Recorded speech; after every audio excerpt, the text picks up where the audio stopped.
बचपन की यादों का चित्रहार है राखी, हर घर में खुशियों का उपहार है राखी।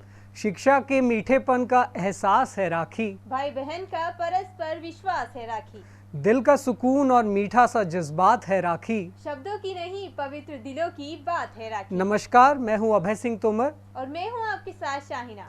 आप सभी को एसटीएन परिवार की ओर से रक्षाबंधन की शुभकामनाएं। आप देख रहे हैं एसटीएन का बहुत ही स्पेशल प्रोग्राम रक्षा सूत्र एक रंग अनेक।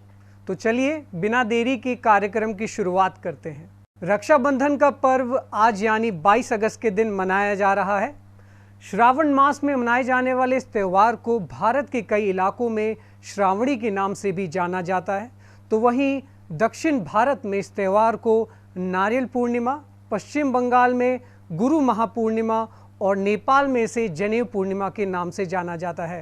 हिंदू धर्म के प्रमुख त्योहारों में से एक है रक्षाबंधन का ये पर्व। इस दिन बहन अपने भाई की कलाई पर रक्षा सूत्र बांधकर उनकी लंबी उम्र के लिए प्रार्थना करती है।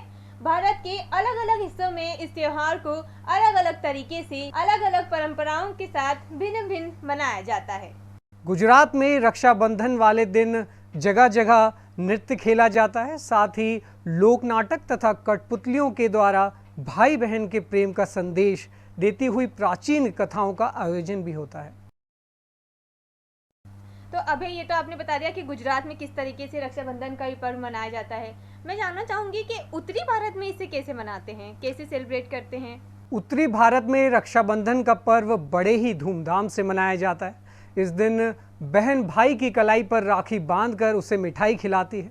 भाई अपनी बहन को उपहार देते हैं। अच्छा, तो आप भी अपनी बहन को उपहार दोगे? जी बिल्कुल। आगे में थोड़ी सी एक लाइन मुझे भी याद आ रही है, मैंने भी थोड़ा पढ़ा हुआ है। इस दिन पतंगबाजी का खेल भी खेला जाता है। भारत के कई इलाके ऐसे भी हैं जहां इस दिन बच्चे कांच से बने कंचों से भी खेल करते हैं। तो शाइना, रक्षाबंधन के दिन आप क्या स्पेशल करती हैं? स्पेशल एक तो आप मुझे देख सकते हैं, बहुत अच्छे से तैयार होना मुझे बड़ा पसंद है। फिर सीधा अपने भाइयों के ना बस बोलना है उनसे, आपकी कलाई आगे लाओ, मुझे राखी बांधना है। राखी बांध के फिर हाथ आगे कर दूंगी। उपहार भी तो चाहिए ना। बिल्कुल। तो चलिए प्रोग्राम में आगे बढ़ते हैं। दक्षिण भारत में राखी के पर्व को अलग अलग तरीके से मनाया जाता है। इस दिन लोग सुबह समुद्र तटों पर यज्ञ में आहुति देकर जनेऊ धारण करते हैं। इस दिन जनेऊ धारण करने की ये परंपरा नेपाल में भी होती है। दक्षिण भारत में कई लोग इस दिन उपवास भी रखते हैं। ब्राह्मणों को भोजन कराकर रात के समय नए नए मिष्ठानों से इस व्रत को खोला जाता है।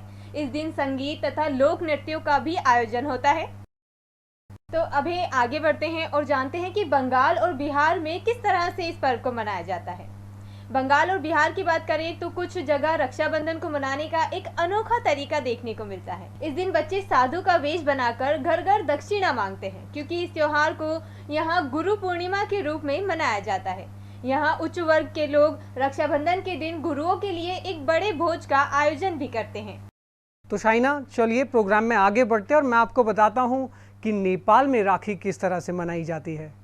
नेपाल में भी राखी का त्यौहार मनाया जाता है। सुबह से ही लोग वहाँ के प्रसिद्ध पशुपतिनाथ मंदिर में जाकर घर में बनाए हुए व्यंजनों का भोग लगाते हैं। नदी तटों पर बच्चों का मुंडन भी करवाया जाता है। इस दिन लोग नेपाल में गायों की विशेष पूजा अर्चना भी करते हैं। रात के समय में लोक नृत्य का आयोजन कर बौद्ध भिक्षुओं को प्रवचन सुनते हैं।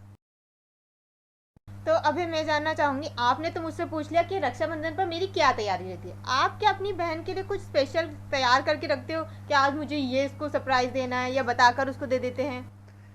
मैं अपनी तरफ से पूरी कोशिश ये करता हूँ कि बिना अपनी बहन को पता लगे किस तरह से उसे मैं कुछ उपहार दे सकूँ जिससे उसके चेहरे पर मुस्कान आ पाए। मेरे भाइयों को बहुत कुछ सीखने की ज़रूरत है इनसे। तो चलिए अब आगे बढ़ते हैं। तो अब बात करते हैं राजस्थान की। रक्षाबंधन का त्यौहार है भाई, यहाँ भी बहुत धूमधाम से मनाया जाता है। इसके बारे में भी आप ही हमें बताइए, मैं जानना चाहूँगी यहाँ पर इस त्यौहार को कैसे मनाते हैं। राजस्थान में राखी का त्यौहार कुछ अलग तरीके से मनाया जाता है। इस दिन लोग राम राखी व चूड़ीदार राखी बांधते हैं।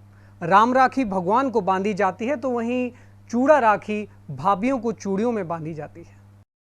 आज के कार्यक्रम में सिर्फ इतना ही। उम्मीद करते हैं कि आज के इस कार्यक्रम में हमने आप तक जो रक्षाबंधन से जुड़ी इतनी सारी जानकारी पहुंचाई है वो आपको अच्छी लगी होगी और आपको आज का ये कार्यक्रम बहुत पसंद आया होगा। तो आप सभी को रक्षाबंधन की हार्दिक शुभकामनाएं। नमस्कार। तो अब हमें दीजिए विदा। उम्मीद करते हैं ये रक्षाबंधन आप सभी के लिए बहुत ही खुशियाँ लेकर आए और आप इसे बहुत ही अच्छे से मनाएं।